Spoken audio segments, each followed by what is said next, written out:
C'est moi qui vais à chaque fois te lancer les questions. Mais peut-être on lance le truc. Et ben.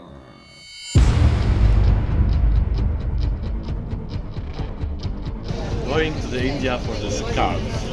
C'est vrai que ça fait super youtubeur. Putain, on est devenu des youtubeurs. Alors donc une petite vidéo FAQ pour répondre à toutes ces questions qui ont été posées sur comment est-ce qu'on fait un voyage. Alors ce sera divisé en deux parties. D'abord la première partie c'est comment on fait un voyage de façon générale. Voilà, vous pourrez l'appliquer à tous les voyages. Et la deuxième partie ce sera plus sur notre voyage à nous. Voilà. À nous de nous. Donc déjà on va commencer par se présenter, à savoir les questions qui sortent tout le temps. Qui on est et qu'est-ce qu'on fait dans la vie. Alors, bonjour Morgane. Bonjour Maxime. Merci. Moi je travaille en finance à Paris et j'ai pris 6 mois sabbatique. Et moi je suis réalisateur, ce qui m'a permis de réaliser voilà, c'est à ce moment-là où c'est tout noir. Moi je fais des émissions de télé, voilà, genre dès que vous regardez la télé et que vous entendez une voix qui dit nous sommes à Paris, il est 12h30, il y a des chances que ce soit moi.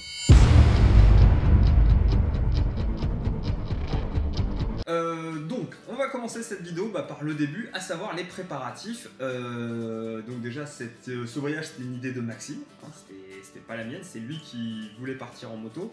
Et donc la question qui repose, c'est combien de temps à l'avance pour se préparer? Et merci Morgane de poser cette question. Tout à fait. 4-5 mois 4 mois 4-5 mois Pas plus hein. Donc voilà, donc, pour partir, il a fallu que 4 mois. Et combien de temps de voyage? 5 mois, voilà. À peu près, un peu plus, un peu moins. Moi j'avais dû avoir comme toi 2-3 t-shirts, ouais. Un pull et j'avais un pantalon moto et un pantalon normal, et c'est tout. Et moi j'avais même pas ça, moi j'avais une veste Zara à la con qui était même pas de moto. Et en gros, moi c'est réparti vite fait comme ça. Moi j'avais pris un peu d'outils, le minimum pour faire les réparations. Et Morgane avait pris de matos informatique et de vidéo. Et voilà, et puis une tente, un duvet, un tapis de sol pour enfin toutes les affaires pour bivouaquer quoi. Ouais, pour camper quoi. On était parti vraiment très très léger quoi. Alors, les visas. Nous voulons le laisser passer à 38. Alors, on a de la chance, on a un passeport français. Donc déjà, quand vous n'avez pas le passeport français, les visas, il n'y en a pas 50 à avoir.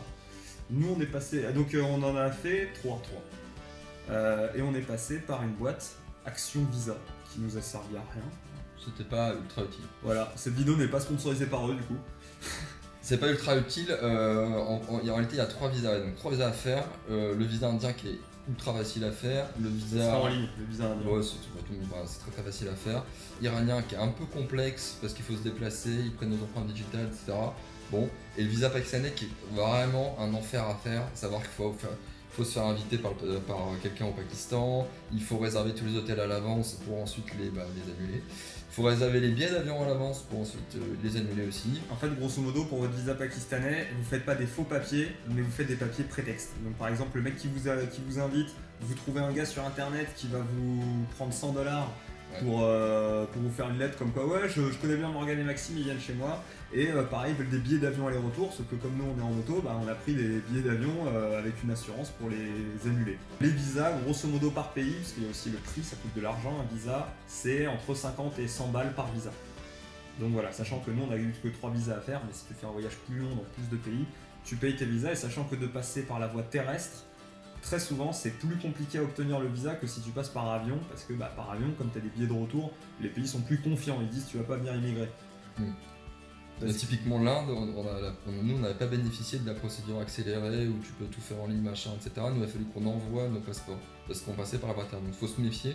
Et les visas on les a tous faits en France avant de partir, on les a pas fait sur place. Parce que sur place ça peut être plus galère. Par contre sur place on a fait quelque chose parce qu'en Iran on est resté un peu plus longtemps que prévu. Donc on a fait une extension de visa. Donc sur place tu peux arriver avec ton passeport. Enfin faut pas stresser à se dire mon dieu je suis en overstay, qu'est-ce qui va m'arriver. Voilà, ils peuvent te rajouter du temps, juste tu payes plus quoi. Ensuite donc dans la paperasse toujours le carnet de passage. Donc ça ce qui s'applique à tous les gens qui voyagent avec un véhicule. Qu'est-ce que c'est le carnet de passage Maxime? Merci Morgane de me poser la question. Ouais, c'est bien. En gros, le carnet de passage, c'est un document qu'on fait en France. On fait un dépôt de garantie en France, à peu près de 3500 balles. Et ça nous permet de pouvoir passer les douanes des pays. Voilà. Sauf que c'est une caution. Donc en fait, quand c'est 3500 balles qu'on a mis par moto, on les a récupérées quand la moto revient. À savoir que ça peut être plus en fait. C'est 150% du prix de la moto. ou 3500 balles. Voilà. Mais en vrai, il vérifie pas quoi. Non, après on a peut-être eu de la chance aussi. En vrai, non, mais dans le sens, t'aurais une moto qui coûte 10 000 balles, genre tu pars avec une grosse BMW GS, je pense pas que tu doives mettre 15 000 balles de garantie. C'est vrai qu'ils n'ont pas vérifié. Voilà. Mais bon, ça veut pas dire qu'ils ne vérifieront jamais, mais pour le coup, nous, ils ont pas vérifié. Nous, ils ont jamais En tous les cas, on vérifié. n'a pas l'impression qu'ils aient vérifié. Donc, avant de partir, voilà, faut savoir que c'est un budget en plus, dans le sens où faut que vous soyez sûr d'avoir 3500 balles que vous mettez en stand-by pendant 5 mois, 6 mois, 1 an, la durée de votre voyage.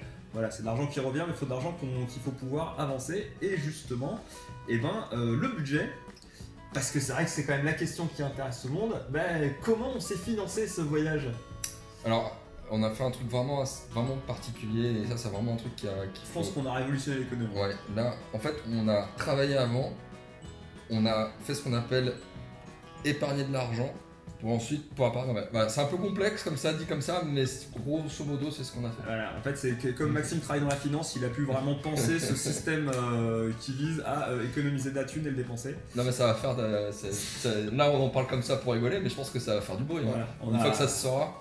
On n'a pas fait d'Instagram, de trucs, non, on a juste dépensé notre pognon. Et combien ça a coûté? Alors, en comptant le prix d'achat des motos, en comptant tout compris, on a calculé que ça nous avait coûté plus ou moins 8000 balles pour 6 mois de voyage. Donc c'est pas énorme en soi, parce que quand même tu pars longtemps, et puis il y avait la mise de départ de la moto quand même, chose que si t'as déjà ta moto, t'as pas à le payer. Sans compter par un carnet de passage. Et C'est voilà. de l'argent qui te revient. Sans compter le carnet de passage, bien sûr, vu que ça, c'est de l'argent qui revient. Si on compte le carnet de passage, du coup, ça fait 11 000 et Ouais, 11 500. Mais sachant qu'on n'a pas vraiment regardé à la dépense. On n'a pas vécu comme des princes. On a un peu bivouaqué, on dormait surtout dans des hostels, des trucs comme ça. Mais on s'est aussi fait kiffer quand on était en Inde. À Goa, on a fini bourré tous les soirs, on faisait la fête et puis on mangeait dans des bons restos quoi. Après, la chance qu'on a eue, c'est qu'on a fait des pays comme l'Iran à l'époque où on l'a fait, c'était toujours être vrai aujourd'hui. Vraiment, ça coûtait que dalle. Ouais, donc on a dû penser 300-400 balles en un mois en Iran. Et l'essence vaut que dalle en Iran aussi. 1 euro pour presque 20 litres. En montant l'épisode, je me suis rendu compte d'une petite précision qui valait le coup. En Iran, avec l'embargo américain, il n'y a ni le système Visa ni le système Mastercard. Donc en fait, si vous traversez l'Iran, il faut être sûr d'avoir sur vous assez en liquide pour pouvoir changer la thune sur place. Parce que vous ne pourrez pas tirer d'argent au distributeur. Dans les autres pays, la carte bleue, elle passe partout. Alors, l'assurance de la moto. On est vraiment parti à la wall again là-dessus. On n'a pas eu trop eu d'assurance. Voilà. C'est grosso modo, on te demande ton papier d'assurance jusqu'à la Turquie. Et après, passer l'Iran c'est et Dieu tout. C'est Dieu qui t'assure. C'est voilà. Les vaccins. Un peu. Quelle moto on a pris et pourquoi est-ce qu'on a pris ces motos? Alors, pourquoi des Transalpes? Alors, en vrai, parce que 1, c'est pas cher, et c'est bien. C'est 2, plus vraiment le cas aujourd'hui vu que les codes des vieilles motos oui, c'est vrai. Ça reste quand même modeste. 2, n'importe qui peut les réparer, il y a zéro électronique, quasiment zéro électronique, donc ça c'est cool. Tout content, on n'a jamais eu de problème majeur sur ces motos-là, elles ont toujours bien marché. Pourtant, on a mis de l'essence de merde dans la gueule, etc. C'est ultra solide, donc c'est pour ça qu'on a fait ça. Et facile à réparer. Et voilà, donc c'est pas cher, facile à réparer, ultra solide. Cette vidéo n'est pas sponsorisée par Honda, mais si Honda vous nous regardez, on est là. Ouais. Voilà. Ou Yamaha, une petite TNR 700. Voilà, ou BM. Bref, le premier qui Voilà. appelle, on décroche. Hein. Oui, même Marche. Non. Non.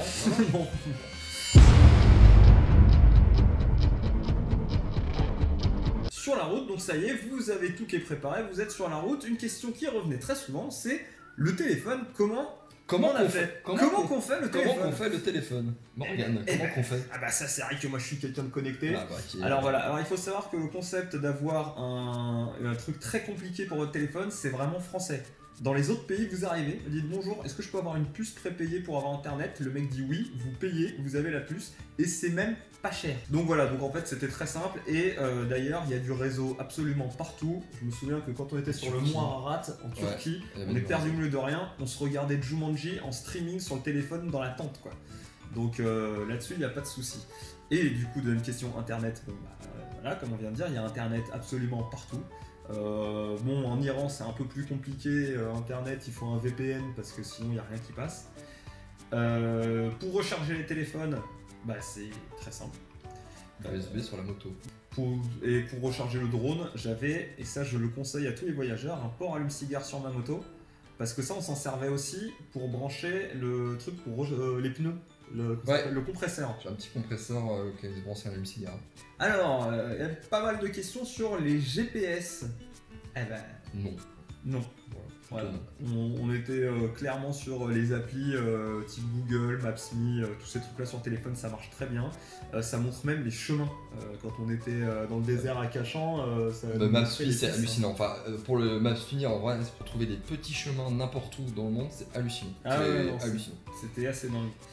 Donc voilà, et le choix de la route à prendre, bah, c'était plutôt simple. En fait, la plupart du temps, il y a une route, donc on prend celle-là. Genre pour dire, bon bah l'Inde c'est par là-bas, une fois qu'on a quitté l'Europe, il n'y a pas 50 chemins possibles. Ouais, et puis franchement, on se dit 2-3 jours, tiens, on ira bien là, puis après peut-être qu'on ira là. En gros, on fait les gros traits de là où on veut passer à peu près, et en vrai, il n'y a pas 50 routes. Hein, donc, Alors, comment on fait quand on est malade? Morgane, comment on fait quand on est malade? Oui, parce que moi j'adore être malade. Hein, voilà, moi j'ai tout chopé dans la vie. Je me suis chopé quand même une grippe de malade mental en Iran où ils foutaient les médocs en picouse parce que j'arrivais même plus à manger. Et Maxime m'a lâchement abandonné. Ouais, c'est ça. Non, bah voilà, quand on est malade, c'est comme en France, on est malade et on en chie. Et voilà, et puis on est dans le lit et on tousse et puis fin quoi. Si les gens y vivent dans ces pays-là, c'est qu'ils sont aussi soignés dans ces pays-là. Les douches, ça aussi, ça ressort tout le temps au niveau de l'hygiène. Il y en a. Il y en a. Il y en a. Voilà, les gens prennent des douches ailleurs, ouais. et donc nous aussi. Donc c'est vrai qu'on se douchait peut-être moins souvent qu'à Paris, parce que Quand tu des fois, bivouacs, tu etc., bivouacs. tu peux pas, c'est sûr. Donc c'est sûr qu'on n'était pas au plus propre. Dans les questions, il y a beaucoup ça. Vous parlez combien de langues, etc. quoi. Mais en fait, on parle Google surtout. Ouais. En fait, des peu de gens qui parlent anglais. Comme en Iran, on est sur du zéro, hein, sur l'anglais. Ah bah clairement. Quasiment. Pakistan, ils démarrent bien. Pas mal. Il y en a quand même pas mal qui parlent anglais. On a eu de nos échanges. Inde, c'est vrai. Ouais, Turquie, dès que tu quittes Bodrum et Istanbul, ça y est. Moi je baragouine un peu l'anglais, un peu l'espagnol. Oui, voilà. Après Très l'anglais. l'arabe. Question qui sort aussi beaucoup, quand on marche, qu'est-ce qu'on fait de nos affaires? Bon, on les laisse sur la moto. Il y a moins de risque de se faire voler qu'en Europe ou ailleurs. C'est-à-dire, en Iran, vraiment, moi j'avais aucune peur de laisser mon sac à dos posé sur la moto. Franchement, il n'y a aucun risque. Au pire, tu reviens, il y a un mec qui est à côté de ton sac qui va dire t'inquiète pas, j'ai vérifié, personne s'est approché. Il n'y a pas de risque. Enfin, en tous les cas, nous on n'en a pas eu. On ne connaît personne qui se fait voler. Si, il y a eu un cas d'un voyageur sur Facebook, je me rappelle, qui avait dit qu'il s'était fait voler genre sa tente sur sa moto ou je sais pas quoi. Et en fait, les Iraniens étaient tellement choqués d'apprendre ça qu'ils sont cotisés pour lui racheter ses affaires. Donc pour dire que c'est vraiment un truc pour eux qui paraît complètement aberrant. En fait, les gens ont peur de la loi en plus. Mais oui, c'est ça en fait. Les gens ont peur de la loi. Faut garder à l'esprit qu'on est quand même dans des pays ultra répressifs. Je pense qu'une prison en Iran, c'est pas le Club Med. Donc les gens, ils ont pas envie d'y aller. Donc à partir du moment où tu sais que si tu voles, tu vas terminer dans un trou dans le désert, bah tu voles pas, tout simplement quoi. Est-ce qu'on n'a pas eu, alors oui ça va un peu dans le même délire, peur de se faire canarder ou quelque chose comme ça? Morgane, est-ce que tu as eu peur de te faire Est-ce que j'ai eu peur de me faire canarder? Absolument pas. Non, c'est en fait on se sent, je le dis un moment dans une des vidéos et c'est pas pour faire la promo du pays. La vidéo n'est pas sponsorisée par l'Iran, mais l'Iran je veux bien. Faut pas penser que le Moyen-Orient c'est tout pareil. L'Iran c'est pas l'Irak, l'Iran c'est pas l'Afghanistan. C'est un pays qui est sûr. Le Pakistan c'est un pays qui est très sûr aussi. Il y a du terrorisme, mais c'est dans des endroits très sectorisés et le reste du pays c'est. Le reste est petit quand même. Il y a beaucoup d'endroits. Il y a beaucoup d'endroits, mais pas aucun problème. Aussi... Après, il y a des gens à qui il est arrivé des problèmes, mais c'est des problèmes plus politiques, des gens qui sont emprisonnés par les Iraniens parce qu'ils veulent faire de la pression sur le gouvernement. Mais l'agression du quotidien, franchement, elle est inexistante. Pakistan, clairement, il y a des zones dangereuses au Pakistan, mais une fois que tu les as quittées. Oui, mais pareil, je veux dire, les agressions du quotidien, c'est ça que je veux dire. Ah oui, non, ça n'existe pas en fait là-bas, les agressions. La délinquance du quotidien, elle est beaucoup moins présente que chez nous. Non, moi, ma plus grande peur, c'était tout simplement de conduire en Inde. Oui, ça pour le coup. En fait, en Inde, tu démarres ta moto, tu ne sais pas si tu vas survivre. C'est c'est bien gentil de croire en la réincarnation, mais du coup, ils croient pas en la vie, quoi. Tu vois, on était entouré de 15 mecs en Kalachnikov au Pakistan, pas peur. Par contre, juste aller chercher le pain en Inde, j'étais flippé ma mère, quoi. Genre, ça part dans tous les sens, puis les mecs roulent plutôt vite en plus. Quelles sont devenues les motos? une question qui revient assez souvent. Et ben elles sont à Paris. Voilà. Les motos, on les a mis dans un conteneur à Mumbai et on les a rapatriés en France. Via un prestataire indien. Il y a un prestataire indien. Arrivé en France, on a eu un surcoût qu'on ne nous avait pas indiqué en départ d'Inde. Fois deux quasiment. Non mais voilà, pour faire simple c'est ça, c'est que l'Indien il nous l'exporte et puis on croit que c'est pas cher et en fait c'est très cher, alors que le français il nous l'importe et c'est un peu cher dès le début. Bon, bye bye la moto. T'en as marre? Mine. Ah là, il y a du con, je m'amuse pas à envoyer les motos des autres.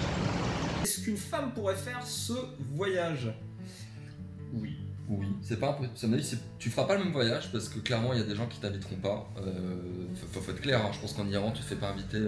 Ça paraît pas culturellement acceptable d'inviter une femme chez soi. Ouais.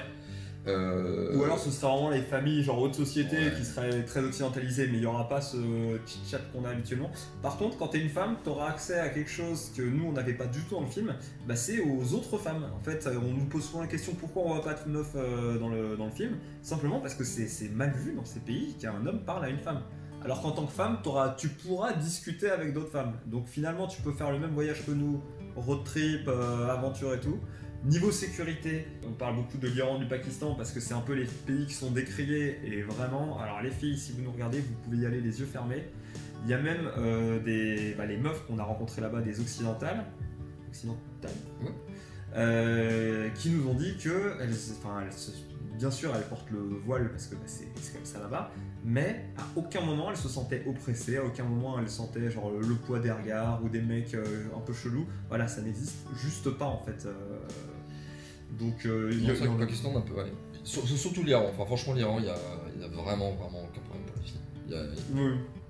Oui, mais même au Pakistan, donc il y a une blogueuse, Rosie Gabriel, qu'on a vue là-bas. Vous pouvez regarder ses vidéos. Elle traverse tout le Pakistan en long, en large, en travers, en diagonale. La meuf, elle tombait amoureuse de ce pays, quoi.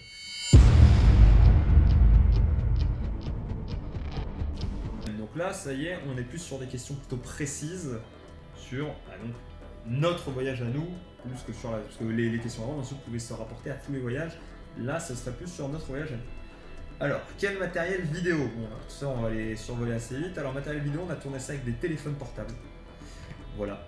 Sauf que c'était les S9, donc ceux d'avant, des Samsung Galaxy S9. Cette vidéo n'est pas sponsorisée par Samsung, mais Samsung, si vous voulez, on est là. Hein. Donc voilà, c'est tourné au téléphone et à la GoPro. Est-ce que les gens étaient d'accord pour être filmés? Alors nous, en fait, je menaçais les gens. Je leur disais, si vous me laissez pas vous filmer, je vous tue. Mais c'est des acteurs déjà en plus. Déjà oui, c'est que des faux. Tout est faux, hein. On a tourné à Montfermeil, dans la banlieue parisienne. Ouais, et puis tout ce qui est sable, etc., on a fait ça dans la forêt de Fontainebleau. Ouais, au niveau du sable du cul du chien, c'est magnifique comme endroit. Non, en fait, ce qui se passe, c'est que, en gros, le process, c'est. Moi, je rencontrais les gens, je sortais mon téléphone, je leur disais, au fait, je fais un documentaire sur mon voyage, donc ça vous dérange pas. Et c'est ça l'avantage, comme tu filmes avec un téléphone et pas avec une caméra, ça fait pas peur aux gens, parce que les gens, ils sont tous sur Snapchat, TikTok, tous ces trucs-là, donc c'est un outil qu'ils utilisent, quoi. Et donc Maxime avait un téléphone, j'avais un téléphone. Et pour le filmer. Voilà. Donc puis... tu as un téléphone loin, t'as un plan large. T'en gardes un dans la main, tu fais comme ça, contre-champ. Est-ce qu'il y a eu des mauvaises expériences qui n'ont pas été mises dans le montage? Et ben, curieusement, il n'y en a pas eu. Non, sinon je les aurais mis dans le montage. Hein. Ça fait de la séquence. Hein. Et pour le coup, je filmais tout, je peux témoigner. Ouais, non, on a tout filmé, mais il y a... Non, il n'y a rien eu. Alors... Donc voilà, en fait, il n'y a pas de mauvaises expériences que j'ai pas mis dans le montage pour enjoliver le pays, parce que d'ailleurs, à un moment, le gamin qui nous avait invité chez lui pour nous taper 200 roupies à la fin, c'était pas ouf, mais ça valait quand même le coup d'être mis, parce que, enfin moi je suis pas vlogueur, hein, le but c'est pas de montrer que les pays ils sont tout beaux, c'était juste de montrer ce qu'on voyait, quoi. Quel drone a été utilisé? Alors, c'était un Mavic Pro, voilà, si en fait ça intéresse. Est-ce que c'est autorisé? Non. Alors voilà, clairement, non. Voilà, tous les plans drone que vous avez vus, je n'avais pas le droit de les filmer. Mais en même temps, toute la musique que vous entendez pendant la série, je n'ai pas le droit de l'utiliser. Donc voilà, c'est pour ça que ces vidéos d'ailleurs sont pas monétisées. Si on fait tout dans les règles, la vidéo aurait été chiante. Et savoir qu'il y a des pays même qui, comme l'Inde en particulier, où nous ont fait chier sur le drone, ils voulaient pas qu'on importe le drone. Et on a dû faire tout un délire, en gros, on a caché le drone. Le mec en fait il voit quand même mon tatouage pellicule de cinéma direct fait You have a drone. Je fais non. Yes, you have a drone. Je fais, non, nique ta mère, j'ai pas de drone. Fort. Putain, comment il sait? Puis là, on sort, je dis Je à n'ai pas de Maxime, drone. je dis à Max, ralentis-les. Je fonce, je sors le drone. T'as Max qui, je sais pas ce qu'il faisait derrière avec eux, et je cache le drone dans mon casque de moto, parce que le drone est pliable. Et là, les gars, ils font tout le tour de la moto, ils voient le truc, ils disent, putain, il y a une manette de drone, il y a un sac de drone, mais il n'y a pas de drone. Je fais, non, je l'ai pété au Pakistan, et vous connaissez les Pakistanais, ah bah machin. Et au moment où je dis à Max, parce que le gars il se rapprochait vraiment de mon casque, et il était vraiment genre, there is something fishy, genre il y a un truc louche, tu vois. Et là je dis à Max, il fait de la merde, et Max il prend la GoPro, il fait, et ça j'ai le droit, nan, et du coup comme ça les mecs se cassent. Et là je ramasse mon casque et je me baladais avec le... Comment est-ce que je faisais pour filmer quand on nous voit tous les deux sur la moto, au drone, ouais. Comment je faisais pour filmer au drone quand on nous voit tous les deux sur la moto? C'est une excellente question. Eh ben, c'est une très bonne question qui mérite d'être posée. Et ben c'est juste que ça durait 3 plombes parce que c'était très chiant. J'étais au téléphone avec Maxime, enfin par les intercoms, dire roule doucement, non roule moins doucement, parce qu'en fait je conduisais la moto d'une main et le drone de l'autre et je galérais. Et voilà, donc c'est ces petits plans qui durent 10 secondes, mettez peut-être 1 heure à être filmé parce qu'un coup le drone allait trop vite, un coup c'est nous, un coup voilà. À savoir que l'option tracker sur le Mavic marche pas ouf avec les motos À l'époque. à l'époque. Bah il paraît que c'est beaucoup mieux maintenant. Alors, le logiciel de montage utilisé, bah j'utilise Avid, voilà. Ça va pas vous aider à mieux monter de le faire sur Avid ou sur Premiere, mais... Et passage de frontière, il y a plein de gens qui m'ont demandé les backshish, c'est combien de pourcentage par rapport au truc? Et ben on n'a pas payé de backshish, figurez-vous. Voilà. Jamais. On n'a jamais demandé Et d'argent. même la question s'est même pas posée en fait, on nous Non. a jamais rien demandé. Même les flics, on n'a jamais été arrêté par des flics qui nous auraient demandé de l'argent. Non, mais en fait, faut pas croire que le backshish c'est un truc automatique. Et en général, les gens qui payent des backshish à toute frappe, il y a une raison. Voilà, ils ont des gueules à payer des backshish, mais. Enfin, même l'Afrique, j'allais traverser dans tous les sens, j'ai jamais payé un seul backshish de ma vie quoi.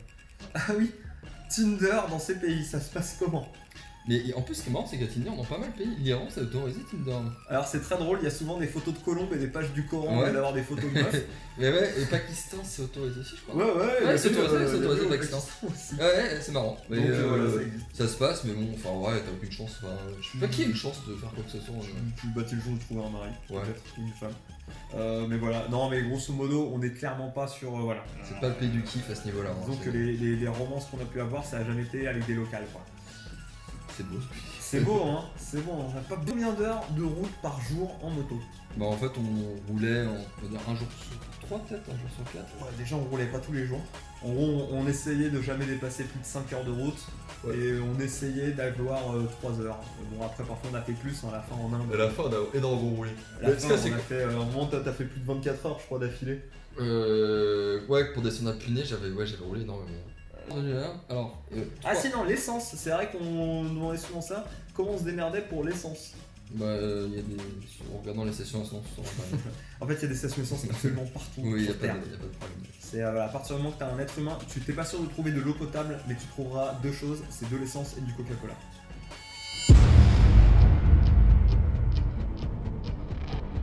Pourquoi avoir choisi de le faire en moto ce voyage? Bonne question. Je me voyais plus le faire en moto qu'en bagnole en fait. J'ai la moto depuis que j'ai quasiment 3 ans. Voilà. Et moi je fais de la moto depuis que je suis. Depuis que je te connais en fait. Quand j'étais ado, du coup on faisait de la moto ensemble. Voilà. On faisait de la 50. Et puis il n'y avait pas du tout de regret pour le coup de l'avoir fait en moto. Ah, mais Par rapport à un voyage, aux gens de le faire sur des voyages en moto, hein. Clairement. Parce que ça facilite quand même vachement le rapport avec les gens. Déjà t'es sur place, t'es à l'air libre, t'es pas enfermé dans une caisse. Les gens viennent beaucoup facilement te voir. Les motos, c'est un truc qui est rare. Donc dès qu'ils voient des mecs faire de la moto, ils s'approchent, ils discutent, ça ouvre tout de suite le contact. Et voilà. Alors, le retour d'expérience. Peut-on faire ça si on n'a jamais fait de moto? Bah oui, pas faut avoir le permis quoi. Et puis- non mais C'est mieux. Encore qu'on nous le demande jamais. Ouais, mais regarde par exemple Nicolas, lui, il avait même pas le permis gros Il cul avait pas quoi. le permis gros cul, il a fait en petite 125. Il a fait en 125 et c'était pas le motard de la fin des temps, clairement. Juan, il avait pas eu son permis de moto depuis il avait pas son permis de moto C'était depuis la longtemps. première fois qu'il a passé son permis pour faire ce Ouais, voyage. il a fait. Oui, exact. Voilà. Donc Ouais. si vous êtes un petit à deux, vous pouvez très bien voilà, vous acheter une petite brelle et c'est parti quoi. Alors, c'est quoi le truc que tu as trouvé le plus beau pendant ce voyage? Taj Mahal c'était quand même pas mal. Hein. Les montagnes, non les montagnes au nord du Pakistan. Ouais. Les montagnes au Pakistan. Dommage qu'on ne soit pas resté plus longtemps d'ailleurs. À l'endroit où je retournerais, moi, ce serait le Pakistan, tu vois. Ouais, le nord, Gilgit et tout, ça doit être sympa. Exactement. Ouais. Moi, ce que j'ai trouvé le plus beau, c'est toi. Oh. Non, les montgolfières. Les montgolfières, c'est vrai que c'était assez. Ah oui, putain, oui, bien vu, bien vu. Ouais. Mais c'est vrai que le Taj Mahal, je m'attendais pas à en prendre autant plein la gueule. Alors, quel aurait été ton meilleur et ton pire souvenir pendant ce voyage? Tu sais, mon pire souvenir, c'est le froid. Je ne suis pas fait pour le froid, moi. Je ne suis pas fait pour le froid. Voilà. Ouais, mais c'est des mauvais souvenirs. Au Maroc, je ne suis pas fait pour le froid. C'est des mauvais souvenirs en même temps. Quand tu y repenses un posteriori, tu te dis que c'était horrible. C'était horrible, mais ça fait partie du voyage. Alors, si t'en chies pas un peu de temps en temps, c'est le voyage, il perd un peu de sa superbe. Mec, moi j'étais pas en blouson de moto. Hein. Moi j'avais une petite veste en sky. J'avais 56 couches. Ça ressemblait à Big Bandom. J'avais mis tellement de couches que je pouvais même pas plier les bras. Et ton meilleur du coup? Mon meilleur, ce serait quand on a bu quand on a bu de l'alcool au Pakistan. Les rencontres, la culture, voir. Ah ouais, je pense que c'est vraiment quand le mec qui nous a sorti poulet au curry et une bière, alors que ça faisait des mois que on. Cette bière chaude qui était vraiment la meilleure bière que j'ai bu de ma vie. Mais moi je pense que c'est probablement en Iran quand on a été soit quand on a passé du temps avec Karim etc, quand on a bouffé dans son garage et qu'il nous a invités chez lui et tout, c'était vachement sympa ça. Le pire souvenir, je pense que c'est le Baloutchistan parce que c'était chiant en fait, au bout de 3 jours c'est casse-couille. Alors d'ailleurs cette truc du Baloutchistan, il y a plein de gars qui disent vous trouvez pas ça irresponsable d'aller là-bas alors qu'il y a des terroristes et tout. Alors déjà il faut savoir en fait au bout d'un moment, soit tu vas en Thaïlande toute ta vie, soit tu passes forcément par des zones tricky. Le tout c'est de faire ça dans les règles. Et ces mecs qu'on a semés au bout d'un moment, parce que pareil les gens avaient pas mal réagi sur ouais vous avez semé des gars alors qu'ils sont là pour votre sécurité. Non, c'est que passé un certain moment, ces mecs ne sont plus là pour ta sécurité. C'est les mecs qui sont là pour te surveiller au contraire. Parce qu'il y a plein d'occidentaux, ils vont au Moyen-Orient apprendre à faire le djihad quoi, tout simplement. Donc au bout d'un moment ils sont plus là pour ta sécurité et ça a plus de sens parce que tu te retrouves dans des zones complètement safe. De toute façon en promenant on n'a pas vraiment le choix en fait, donc la question s'est même pas posée. Oui, après voilà. Si on passait pas par le Baloutchistan, c'est-à-dire qu'on passait par l'Afghanistan. Oui. Ou alors on faisait un énorme détour. Ouais, on passait par la Russie. Le sentiment au retour, alors c'est une question qui t'était plus posée à toi ça. Ah bon? Pourquoi plus à moi? Parce que les gens ils disaient c'était quoi le sentiment de Max au retour? J'ai eu comme une semaine ou deux, tu te remets un petit peu sur terre, déjà tu revois tes potes, etc. Et maintenant, en fait, au bout d'un moment, tu te refais à ta vie parisienne. Mais t'as toujours envie de voyager, ça c'est certain. Et toi, Morgane? Moi le truc c'est que je pensais que j'allais repartir dans la foulée quoi, je m'attendais pas à ce qu'il y ait une Oui, mondiale. c'est ça.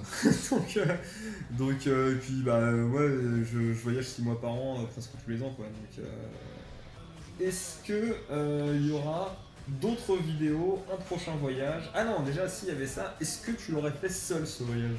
Bah je voulais le faire seul au départ, donc voilà. J'avais l'habitude de voyager tout seul, c'est la première fois de ma vie que je voyage avec quelqu'un et je suis content d'avoir fait. C'était trop bien. Bon. Et est-ce qu'il y aura d'autres vidéos? Est-ce qu'il y aura un prochain voyage?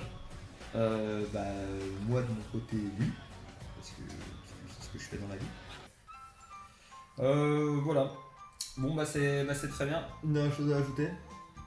Voyager, enfin pas le Covid. Et respectez vos parents. C'est Et abonnez-vous et activez la cloche, comme ça je suis un vrai youtubeur, tu vois. C'est vrai que je l'ai jamais demandé ça, mais voilà. Le forçage, faut faire ça. Faut suivez-nous sur Instagram, sur les réseaux sociaux, envoyez-nous du pognon, envoyez-nous des Tipeee. J'ai jamais compris ce que les gens font de tous ces Tipeee, ils doivent faire des réserves indiennes de Tipeee chez eux, je ne sais même pas comment est-ce qu'on fait. Oui, du pognon, on aime ça. En rouble, en dinars, ce que vous voulez, en zloty. Merci, et donc en attendant qu'il y ait un prochain voyage très bientôt. Voilà. Choc là.